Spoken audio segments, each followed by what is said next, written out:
பொதுவாகவே ராகு தசை வந்ததுன்னா கெடுபலனை செய்யும் அப்படின்னு சொல்லி பயமுறுத்தி வச்சுருக்காங்க. அது அப்படி கிடையாது. ராகு தான் நின்ற வீட்டின் அதிபதியை போல பலன் செய்யும்.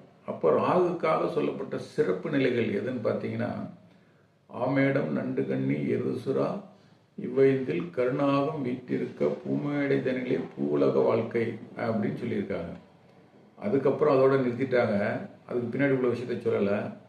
கேளப்பா, கேந்திர கோணங்களில் சுபகரம் நிற்க, பாம்பு நின்ற வீட்டின் அதிபதி உச்சம் பெற, அப்போதுதான் நல்ல பலன் நடக்கும் அப்படின்னு சொல்லியிருக்காங்க. இந்த பாடலை சொல்லி கொடுக்கும்போது பாதியிலே விட்டுட்டாங்க. அதை படிச்சுக்கிட்டு அதுலேருந்து வரக்கூடிய பலன்களை சொல்லும்போது அங்கே தான் தவறுகள் ஏற்படுகிறது. அதனால் ராகு தசை நல்ல பலனை செய்யணும்னா ராகு நின்ற வீட்டின் அதிபதி நல்ல பலத்தோடு இருக்கணும். உச்சம் பெற்றிருந்தால் ரொம்ப நல்ல பலனை செய்யும்.